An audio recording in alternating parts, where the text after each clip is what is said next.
Miscellaneous minds, never explaining the minds. Devilish grin for my alias, aliens who respond. Peddling sin, thinking maybe when you get old you realize I'm not gonna fold or demise. I don't smoke crack, motherfucker, I sell it.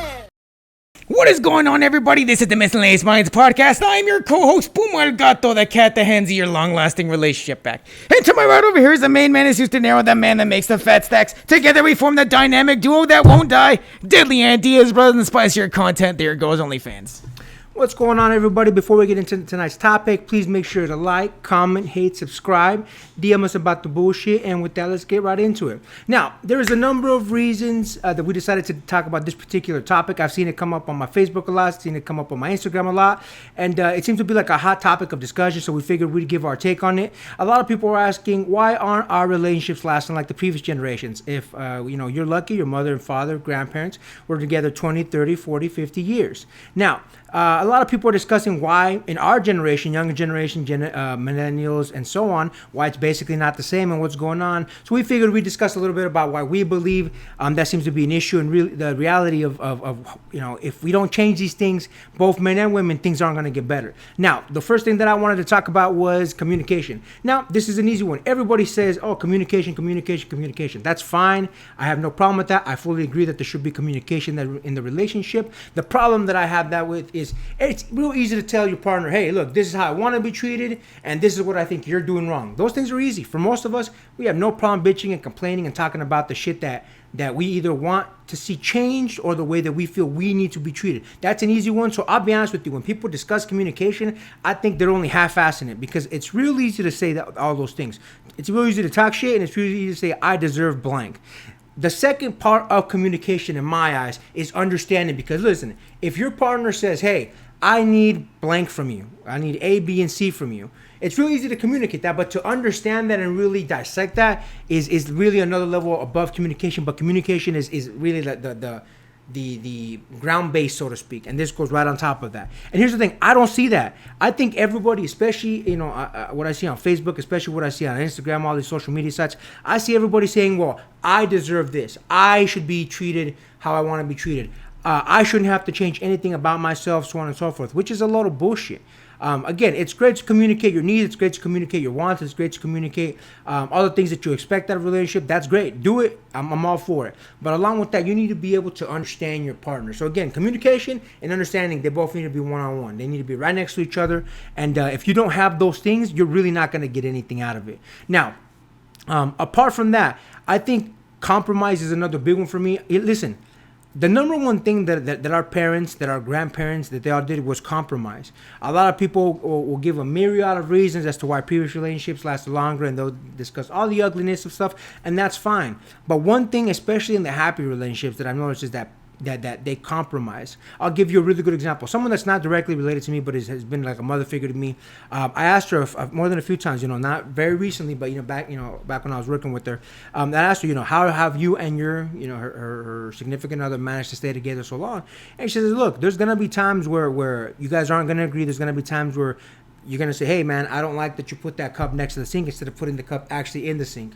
For a lot of men, I'd be like, yo, it's right next to the sink. What's the problem? Taking a step back and saying, look, is it that big of a deal for me personally to just put it in the sink? Compromise.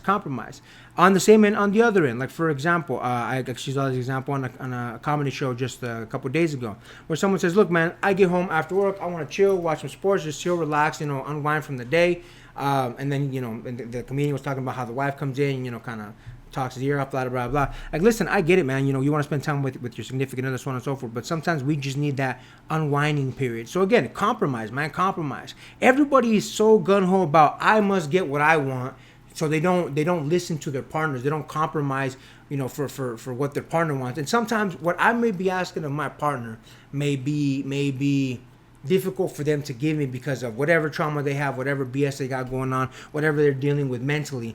But they have to understand, hey, if I want a healthy relationship, I have to take in what they're saying and dissect it. Not dissect it for what it is, because I'm going to say, hey, could you make the bed in the morning? It's not about me being controlling. It's about, hey, if you're the last one out of bed, why shouldn't you be making the bed? Things like that.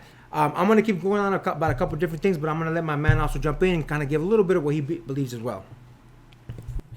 Now, the important thing that you said, and I wanted to highlight, was communication. And I feel like that's really important because when a relationship breaks down, and it breaks down over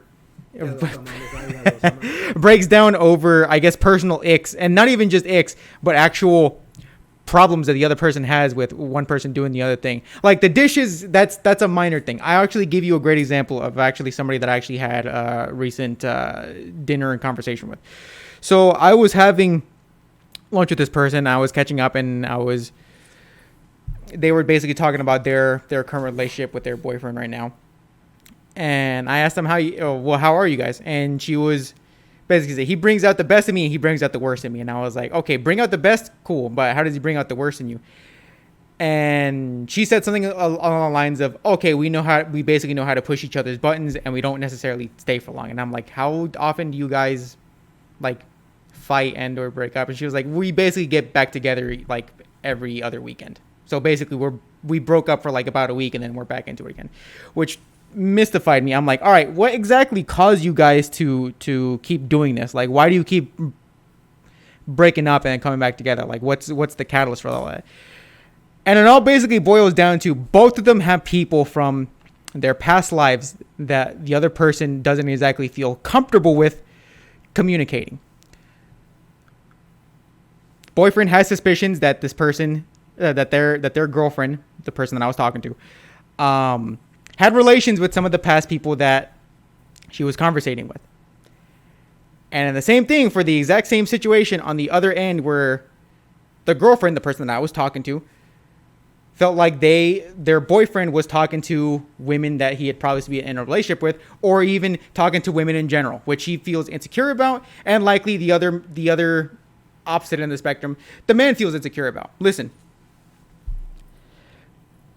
for a relationship to break down like this constantly, and it seems like I even asked her, like, did you like ever like try and talk it out, like just complete amnesty, like, okay, let's have some emotions forward, but not like 100%. Let's talk about what bothers us and what could possibly end the relationship. And she told me, no, we didn't really do that. Having that talk is integral, but at the same time, I can see it's very scary for multiple things. One, in a way, it kind of cements where the relationship is going. If it's either going to break down in the end, or if it's going to solidify, yes, this is a relationship, we are exclusive. It's a very scary thought either way, because either the person doesn't, or the one person doesn't want to fully commit, or one person is afraid that the relationship is going to end. It's a scary conversation to have, but it's a very integral one if you don't want the relationship to basically crumble just because you don't know what the other person's ick is, and inevitably you're going to run into it. Like, it's not even a question of how, it's a matter of when. And that's the important thing to think about when you're entering a relationship. Now, could be at the very beginning of a relationship. I know you had instances where you do that, where you like to conversate where the relationship is going beforehand. And some say maybe a couple months into our dating. Doesn't matter. As long as it's not too late into a relationship where you realize there's no going back from here, you need to have that conversation. It is important. It's scary, but it's important. I remember actually having a talk just very recently with somebody important to me about where a relationship was going. I'm not gonna highlight what the personal ick was, but suffice to say, because we didn't necessarily have that conversation early on, or I guess seriously, it only just came on pretty late into the relationship, I can tell you that was basically the catalyst for us having to end our relationship. Now keep in mind, this is me saying I'm guilty of this very thing. If anything, learn from my mistake. I can personally tell you this talk is integral. And when I say it can make or break a relationship, I can tell you for personal experience, it has. Because I've lived through it. And because I've experienced it very late into relationship when I really should have done it early on. I think that's my bit for right now. You know, I fully agree with everything that you're saying. Another thing that I want to talk about is the I guess the aura, the mentality that both women and have right now. And I'll be honest with you, to a certain degree, I'm a little bit guilty of this as well. So I wanted to put this out there. So I actually recently commented on a post where a woman was saying that she had seen a female friend of mine on Facebook had seen on Instagram a man that was basically saying that he wanted his woman to be loyal, but he wouldn't be loyal. So basically, her take on that was, this is why women are choosing to be independent, because of mentalities like this. So don't be surprised if you see more and more independent women out there. And my response was like, so basically, this one man that made this comment is a catalyst for all men. So basically, all women are not going to be independent, go off on their own, choose not to be with the man because one man said one thing that you disagree with. That's what I was like, think about it this way. What if one woman, and a lot of conservative women say this, that modern day women are whores? Does that make all women whores? No, it's a stupid fucking train of logic. Like to say that because one man says, I should be loyal, or I'm sorry, my girlfriend should be loyal, but I can cheat as much as I want, that means all men are dog shit. That's not true. It's a stupid way of thinking. And I think that's one of the bigger problems that we're facing in society as far as relationships go right now. Everybody, a good amount of what I see on Facebook is women saying all men are dog shit, and I see a good amount of men saying all women are gold diggers. And I don't really believe either one's the truth. Don't get me wrong. I think every argument comes from a grain of truth. Are there a lot of dudes that cheat out there? Absolutely. Are there a lot of gold diggers out there? Absolutely. But to believe that everyone that you encounter is after your money, to meet everyone out there and you think, okay, this guy automatically has bad intentions for me is a stupid way to look at things. And that's one of the bigger issues that I see with today's dating. I see so many people coming with previous baggage, previous hurt from their, bad relationships, and then coming into a new one, and they have their walls up. And because of that, they don't even give the new person a chance. I see a lot of relationships really break down before they even get going. I see a lot of people that don't really give each other a chance, and that's fine, but you're not allowed to do those things. You're not allowed to complain and not give other people a chance. You're not allowed to complain about, oh, there's no good men, but then not give any good men a chance or not give any men a chance. You're not allowed to complain about every woman is a gold digger and then not really give a woman a chance to see if she is a gold digger or not. Yet, again, don't get me wrong. When you're wading through the dating life and all the bullshit, yeah, you're going to meet people that are not for you. You're going to meet people that are dog shit. You're going to meet people that are gold diggers, that are cheaters, so on and so forth. But you got to give yourself a chance. And I get it, man. A lot of us, we carry that previous hurt, that previous baggage, that previous pain from the relationships. I get it. I understand. But you can't let that stop you from trying to find, if your ultimate goal is to find, a person, a long-term relationship, you can't let those things stop you. And I think that's a big problem, is that so many of us just see a potential new relationship through old glasses. Like you're looking at the person in front of you and saying, okay, well, my ex did X, Y, and Z, so I'm going to hold you to the standard that you might do X, Y, and Z in order to protect myself. It's a defense mechanism to protect ourselves from getting hurt. And I understand. I get it. At the same time, it's not right that you're are automatically judging this person for your the previous relationships issues. And look, here's the thing. Another big one for me, and I know I'm taking the mic up a little bit, but I'm going to jump on this one as well, is appreciation. Let me explain that. I recently saw a couple that I'm not going to lie, I didn't think was going to break up on my social media. I'm not going to say which one. And listen, I don't know every single detail of the relationship, but I will say this. This man put this girl through school. This man let this girl stay at home while she was pursuing her license, her degree. And then I'll be honest with you, not that long after, it seems like they broke up. Now, I'm not saying she's a gold digger. I'll be honest with you, I don't. This woman doesn't give me gold digger vibes. But now she's going off, basically posting all these subliminals about cheating, about all men are shit, blah, blah, blah. I'm not giving my heart to anybody else, blah, blah, blah. Listen, even if you say, you know what, this man was a not good relationship for me. This man put you through school. Acknowledge and appreciate the good things that this person did for you, because, again, he put you through school. For this person to let you just sit at home. And here's the thing.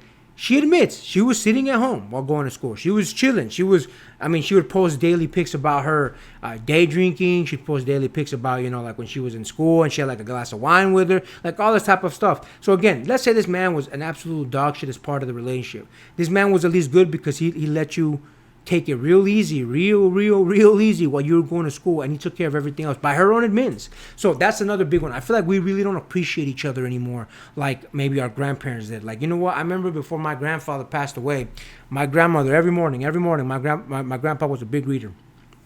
My grandpa would sit outside and read a book, different type of topics, all that kind of stuff.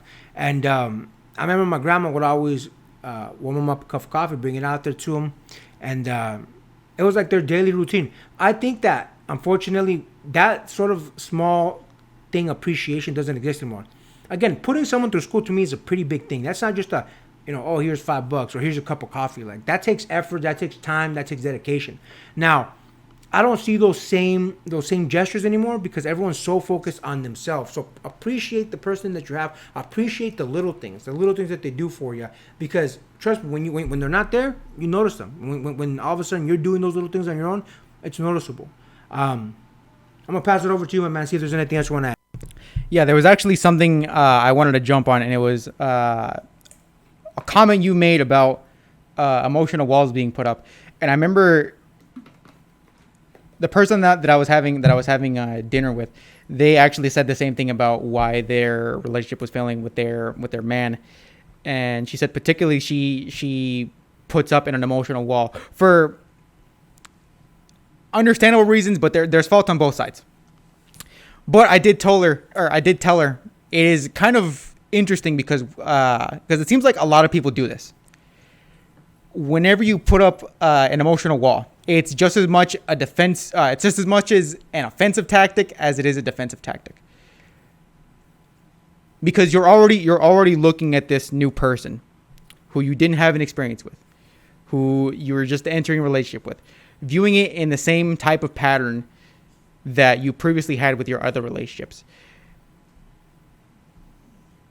And a relationship, no shit, is supposed to be collaborative, not combative. But at the same time, a lot of people are starting to do this because we want to see patterns. We want to see our vindication. We want to see that we're right. We don't want to necessarily be compromising for this other person because realistically, relationships, if you want to be good at it, you have to be emotionally vulnerable. And again, just like having that conversation of where's our relationship going is scary. Because nobody wants to have their back turned to somebody that potentially could have a knife. Nobody wants to be open to heartbreak. Nobody necessarily wants to be entertaining the idea of this relationship could be going on and nowhere. But at the same time, everybody seems to be doing it. It seems to be a very overwhelming trend among people. It's almost like we're having a relationship Cold War, where we want to gain ground, but we don't necessarily want to be giving any ground to give up or anything. That might actually be the perfect analogy, bro. And again, it really is. You're putting up a front, not wanting to let them in, but at the same time wanting to gain ground yourself. You can't exactly have a stamped feet into the ground and still try and make movement. It just can't happen. You can't have that. But unfortunately, it seems like the more it goes on, the more we have this rhetoric of, oh, all men are shit, all females are whores, all this thing. It's only really driving that sort of rhetoric forward. Even on a one-by-one basis of our own personal traumas, whether they cheated on us, whether they left us for no reason. All of this is basically killing the relationships long before they even got their feet off the ground. And it's scary. It's scary to have all this stuff crumble down before we even got to know each other. Yeah, I'm gonna touch up on two more things before we wrap this one up. One thing that is it's an issue for everybody, and I'll admit, for me in my younger days when I was in my early 20s, it was definitely an issue for me. Apologize, man. Apologize. Sometimes that's all it takes. Sometimes, we're too damn proud to just say, hey, look, I'm sorry, I fucked up. It is what it is. I don't make any excuses. Don't say because of my trauma, because at the end of the day, your trauma is your responsibility. Just say, look, I'm sorry, I fucked up. And I think that's another one of the big ones, is that everybody feels so damaged by their previous person, damaged to just say, look, man, I'm sorry. Everybody, I'll be honest with you, even in my life a couple of times, I just want people to apologize to me. I'm not asking for, get on your knees, beg, blah, blah, but just tell me, I'm sorry. Look, man, I fucked up. It is what it is. Like, I don't have an excuse. I did it. It is what it is. Luckily, I have gone that from a couple people that I was hoping able to come from. But it seems that in society, everyone's just too proud. Everyone's just too, well, why should I have to apologize? Because that's how it begins, man. sometimes you got to be the bigger person and just let shit go and apologize. And it really becomes a scenario where, somebody's gonna be the first one to take the first step. Like my man said a second ago, it's like a relationship cold war, man. Everybody wants to build up their case, build up their side until something eventually is gonna happen. And that's the sad part, is that I see so many people. And here's the thing: everybody's too proud to just admit, yeah, man, look, I'm hurt, man. I'm hurt. Like it's a sad scenario because everybody wants to just move on to the next, like not deal with the hurt. And here's the thing: you're gonna break up with the hurt. Statistics show that every relationship, and when I mean by every relationship, the more relationships you have, the less dopamine your mind releases, because you're not healing that trauma, man. You're not healing that, like, you're not really fixing the at core issue. And every relationship, it gets harder and harder, and you're not as satisfied, and you're not as thrilled with the new relationship. I was talking to a good buddy of mine, a good friend of mine, about pair bonding, about how that diminishes drastically. As far as multiple relationships, so on and so forth. So here's the thing: there's so many issues that go into this, but as I was touching a second ago, number one, man, or not number one, I'm sorry, but one of them is apologize, man. Especially if you know you're wrong, man. I know sometimes it sucks eating that pride. I've had to deal with it myself, but just fucking apologize. And the final one that I want to talk about, and it's one that we've previously discussed, is social media. Everybody thinks that the grass is greener because they see everything on social media. Like if you're in a relationship with your girl, and you see another couple and they're like, oh man, they're always posting pictures of happy moments, they're always on vacation, or always on pictures with the kids, or at the park, or whatever. Like, you're like, oh fuck, man, why can't why are me and my girl constantly fighting? Why aren't we that happy? Blah blah blah blah. And here's the thing: it's all facade, man. Because a lot of times there's been couples that I've been surprised have broken up because all I see is happy pictures. Little do we know, behind the scenes, a lot of fucked up shit is going on. Social media has made people believe that if they don't have perfection, that their relationship must not be worth it. So it's time to move on to the next. And that's another thing. People think I have an unlimited number of options. And I'll be honest with you, this one is a little bit more for women because men do have a harder time with finding good women. But people think that, okay, whatever, the grass is greener. Men think I have unlimited options as well. They think, oh, what she won't do her friend will, so on and so forth. And I'm telling you, you don't. Like, you don't. Again, the only reason you believe that is because social media makes you believe that, because of the number of people that you can easily access like that. Real quick, you send a quick DM to somebody and bam, you think, okay, I got somebody else. It's not like that, man, because it doesn't matter if you don't learn to appreciate the relationship that you have in front of you, the next one's not going to mean anything, or the one after that, or the one after that. Learn to appreciate things. Don't think that because everybody on social media is faking it. Every single person. Fucking rappers have come out and said, look, man, I have fake jewelry on because it's just for the gram. People have come out and said, look, man, we keep up the facade on Instagram, on Facebook and all that, because it's the image that we portray. It's fake, man. And I've had conversations in private with good friends, both men and women, who on Facebook you would think they're the happiest couples alive. But then when we discuss it with them, it's this is the BS that we're going through. This is the problems that we have. Why doesn't she understand? Why doesn't he understand? So on and so forth. So let it go, man. Don't believe that social media is the be all end all. Don't believe that just because everyone else looks happy, it means that they are. I can guarantee you a lot of people that pretend that they're happy are not. And how can I determine this? Because of those late night posts where everyone's depressed about not having somebody, where everybody's depressed about not being with someone. Hey, what are you doing? What's going on? What's everybody up to? What's the move? So on and so forth. Blah, blah, blah. I guarantee you. I know for a fact, because at a certain point, when you just can't take the pain that you're dealing with, the wall breaks down and they post that thing that they later regret and later delete. So I'm telling you, don't fall for the facade of social media. Start having these real conversations with people. Talk about the bullshit. Talk about the issues, man. Talk about your I need this, I don't need this. Talk about your must-haves, your I can do withouts. Talk about the things that you absolutely need to fucking have in your relationship, the things that you will put up with, the things that you won't put up with, all that. Because without having real conversations, without giving up a little bit of your pride, without compromising, without apologizing when you're wrong, without just all of these things that we discussed, relationships are going to go nowhere, and that's where they've been going. Marriages are down by a significant number, and as someone that has practiced and has been in the law of family law for a while now, I can tell you it's absolutely going to get worse. As someone who on a regular basis sees the BS that gets posted, the BS that gets talked about in regular relationships, I'm telling you, it's not going to get better, it's going to get worse, unless we start having these real fucking conversations.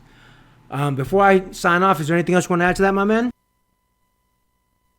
All right, with that being said, please like, comment, hate, subscribe, DM us about the bullshit. And with that being said, Until next time, get rest and stay blessed. We'll see you on the next one.